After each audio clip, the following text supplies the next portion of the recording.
when people ask stuff about you, she will either not. I just feel like the same respect that she gives you, why can't she have that same respect from you? So let me tell me what you thought I should do. I would have no comment. Oh, I honestly would have no comment. I feel like even you just asked me my opinion and what would that's not I my personality at all. It's not. Here's the thing. When somebody asks me something, but then if she responds to these same questions, she wouldn't do that to you. I don't care what she wouldn't do that to you. But she wouldn't do that to you. Thank you for telling me. She wouldn't. And given that Jessica's marriage is unraveling, there's speculation she might soon share her tumultuous history and the reasons behind her decision to divorce Judy. But the question remains, does the FBI really care to delve into anyone else's background, especially in light of Jessica's own dark past? This could turn into a messy, scandal-ridden disaster, so get your popcorn ready unless, of course, you've been living under a rock. In that case, you've likely heard the rumors swirling that Judy and DaBrat are separating. Reports claim DaBrat is seeking full custody of their child, possibly needing to prove that their son would choose her over Judy in a custody battle. In this situation, Judy's sharp, strategic mind might come in handy. Judy has often found herself at the center of public debate, especially when it comes to children. One of the more controversial moments involved her handling of Lil James, a young boy who shot to fame thanks to his comedic videos. Judy's approach was not well received by many, as some believed she was using the child's viral success to further her own career, rather than supporting him. Despite her expertise in managing viral children, some people felt she was merely using Lil James as a tool for leverage. The situation escalated when Judy reportedly tried to market her products by capitalizing on Lil James' newfound fame. When things didn't go as planned, however, she allegedly turned on him, telling him he was no longer funny. This sudden shift shocked many, leaving some to wonder how an adult could treat a child that way. The incident left a mark on Lil James, and his mother later spoke out, expressing her anger over Judy's treatment of her son. The fallout from this incident has led to increased scrutiny of how celebrities interact with viral children. Rumors spread that Judy pressured Lil James into signing a contract that would have given her control over all of his earnings. Many saw this as an act of exploitation, accusing Judy of using emotional manipulation to control the child's financial success. These actions have drawn widespread criticism, with some accusing Judy of cruelty and exploiting a child for her own financial gain. Meanwhile, as Jessica's marriage to DaBrat falls apart, whispers persist that she may expose her own troubling past, including the reasons behind her breakup with Judy. But given Jessica's own checkered history, one might wonder if she really wants to risk dragging anyone else's skeletons out of the closet. There are still unresolved issues about why children often end up in such troubling situations. One of the most heated discussions centers around Judy's handling of a situation involving Lil James, who at the time was thrust into the public eye. If no one else noticed, it's clear that Lil James likely felt exactly what others around him felt: disappointment and confusion.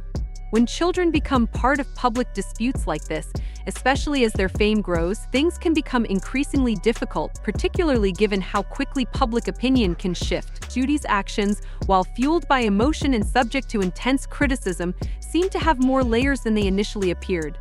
Lil James first gained fame through his comedic videos when he was only 6 or 7 years old. Judy, who has experience working with viral kids, reached out to his family in much the same way she had with other children in the past. However, some people believe that Judy was more interested in exploiting his viral popularity than actually helping him. While she seemed keen to connect with him and expand his fan base, many were uncomfortable with how she handled the situation. Despite her prior success with viral children, Judy's approach to Lil James raised suspicions, as some people felt she was using him to further her own brand rather than truly supporting him. The controversy intensified when it was reported that Judy tried to market her products using Lil James' fame. This was a strategy she had used before with other children, but when things didn't go her way, she allegedly turned on Lil James and told him he was no longer funny. This sudden shift in attitude shocked many, and some felt that Judy made a vulnerable child feel like a failure. Others were disturbed by the way an adult could speak so harshly to a young boy who had once brought joy to so many. Lil James' mother later spoke out about the incident, expressing her anger at Judy's treatment of her son. The backlash only grew as people expressed their support for Lil James and his mother, particularly given how young and impressionable he still was. Judy's handling of Lil James not only impacted her reputation but also sparked a wider conversation about how celebrities and influencers interact with viral children. Allegedly, Judy even coerced Lil James into signing a contract that would have given her control over his earnings, further fueling accusations that she was exploiting him for financial gain. Many saw her actions as cruel, believing she used emotional manipulation to control the boy and his newfound success. As if that wasn't enough, Judy's personal and professional life took another hit when a legal controversy surrounding a tragic drowning incident came to light. On August 5, 2020, Judy and Kia were sued for wrongful death after the tragic death of 4-year-old Joan Juliet Walker at Judy's Lakeview home in New Orleans. The drowning occurred in Judy's swimming pool, which was reportedly unfenced and posed a danger to those around it. The legal fallout from this incident further damaged Judy's reputation and personal relationships, particularly with Shia, a key team member who had been instrumental in the growth of Judy's business. Shia had been a dedicated and dependable team player, handling various duties within the company, from managing day-to-day operations to contributing to the brand's future vision.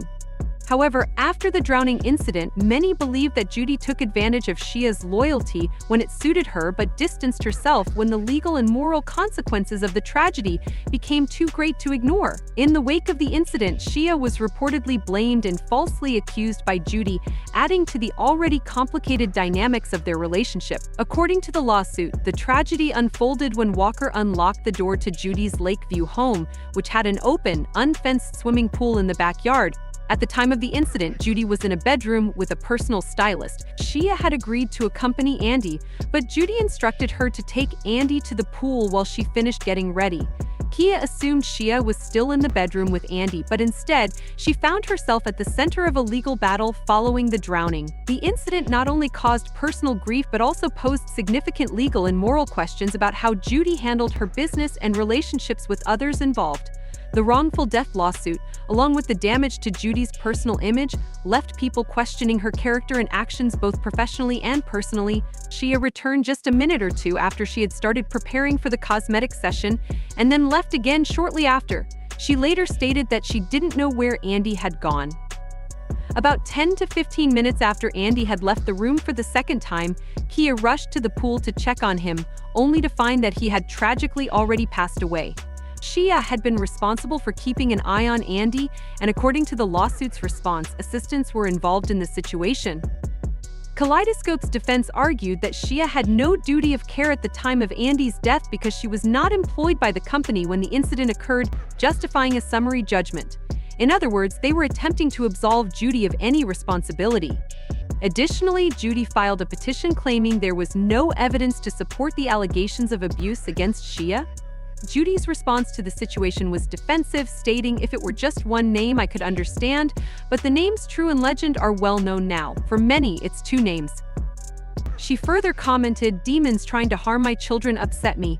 I'm so tired of you and your evil ways. It's been years since we last spoke." That name is shared by several people. Any negative comments about any of their names will be deleted from my page. My kids don't mention others anymore. Judy has been accused of scamming numerous people and allowing her ex-girlfriend, along with others, to face the consequences of her actions. Several websites have labeled her a professional fraudster. The conversation expanded to discuss how Judy's former partner had been convicted of fraud and sentenced to prison to prevent others from discovering her dishonesty. It was reported that Judy allegedly bought up every copy of her ex's book and destroyed all of her work. The nature of Judy's marriage to Brat is now widely believed to have been orchestrated from the start.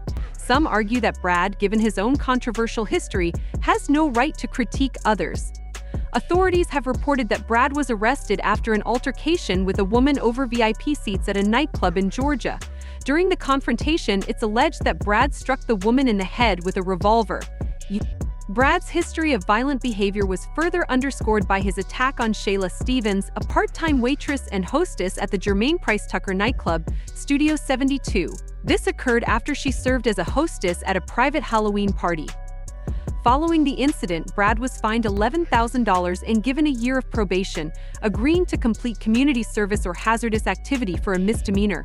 After being ejected from the VIP section by Shayla's supporters, the woman was taken to the hospital with 6 stitches in her head. Shayla filed a complaint against Brat for the assault, which led to her receiving a sentence of 200 hours of community service, 7 years of probation, and 3 years in jail. Brat was also ordered by the court to undergo drug treatment, a mental health evaluation, and anger management counseling. In a further alleged incident when Shayla tried to escape, Brat is accused of smashing a nearly full bottle of rum over her head. Shayla claimed she suffered severe facial and head injuries that left her permanently scarred, with lasting nerve damage. Her career as a professional cheerleader and performer was hindered by her facial disfigurement, which not only caused her immense pain and suffering but also led to financial loss and ongoing medical bills. In this deeply troubling situation, Judy's role in these various events, coupled with Brad's violent history, continues to fuel public controversy and legal battles, further damaging their reputations.